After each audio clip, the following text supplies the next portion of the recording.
دۆسیەیەک خەوی لە چاوی سەرکردەکانی جیهان زڕاندووە. کام بەرپرس و زانای جیهانی لە تەڵەی ئێپستیندا بوون. ئەو بەرپرسە عەرەبانە کێن کە تێوەگلاون؟ کێ بەرگی پیرۆزی کەعبەی بۆ ئێپستین ناردووە؟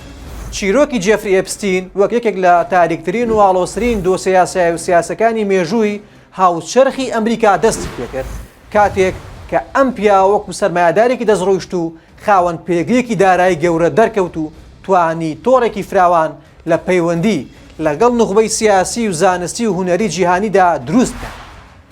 ئێپستین تەنها بەرهێنەرێکی سادە نەبوو، بەڵکو کەسایەتیەک بوو کە پارە و دەسەڵاتی بۆ دروستکردنی ئیمپراتۆریەتێکی نهێنی بەکاردێنا کە تیایدا تاوانی بازرگانیکردن بە سێکس و دەستدرێژی بۆ سەرکچانی مێرمەنداڵ ئەنجام دەدرا. بۆ ئەم کارە قێزەونەشی چەندین شوێنی تایبەتی هەبوو، وەکو دوورگیری سان جەیمس لە دەریای کاریبی و کۆشکە گەورەکەی لە نیویۆرک و فڕۆکە تایبەتەکەی کە کارەکانی لەوێ ئەنجامدرا و دواتریش ناوەکەی گۆڕا بە فڕۆکەی لۆلیتا ئەکسپرس.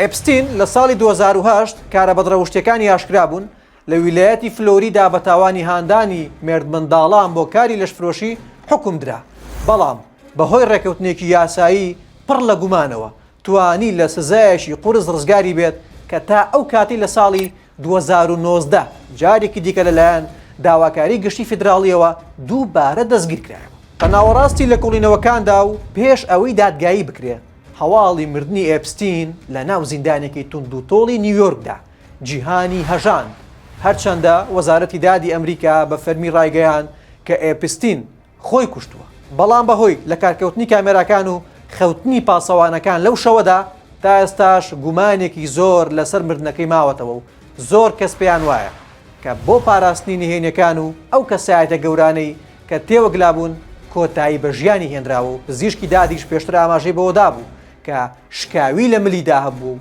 پێناچێت ڕووداوەکە خۆکوژی بێت. بەڵگەنامەکانی دۆسیەکە ناوی زیاتر لە 150 کەسایەتی جیهانیان تێدایە کە پەیوەندیان بە ئێپستینەوە هەبووە. لە ناو ئەو ناوانەدا کەسایەتی وەکو بیل کلینتن و شازادە ئەندروی بەریتانیا و ستیڤن هۆکینگ و تۆم باراک و تەنانەت ناوی دۆناڵد ترامپیشی تایە.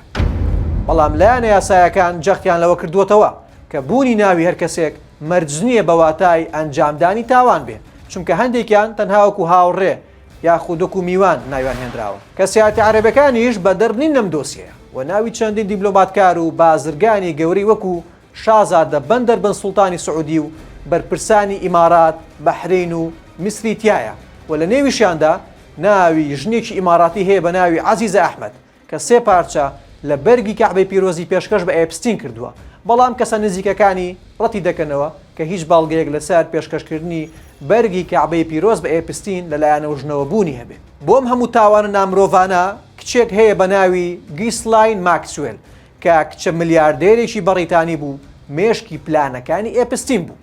ئەو کچە مێرمەنداڵەکانی ڕاو دەکرد و فێری دەکردن چۆن مەساج بۆ ئێپستین بکەن، دواتر ڕای دەهێنان بۆ کاری بەدڕەوشتی و لە ئێستاشدا بە 20 ساڵ زیندانی حکم دراوە. ئەو بەڵگەنامانەی کە بڵاو کراونەتەوە نیشانی دەدەن کە ئێپستین سیستەمێکی دروست کرد بوو بۆ پێشکەشکردنی کچانی مێرمەنداڵ بە کەسایەتیە بەهێزەکان، وەکو ئامرازێک بۆەوەی هەمیشە لە ژێر کۆنتڕۆڵی خۆی دابن.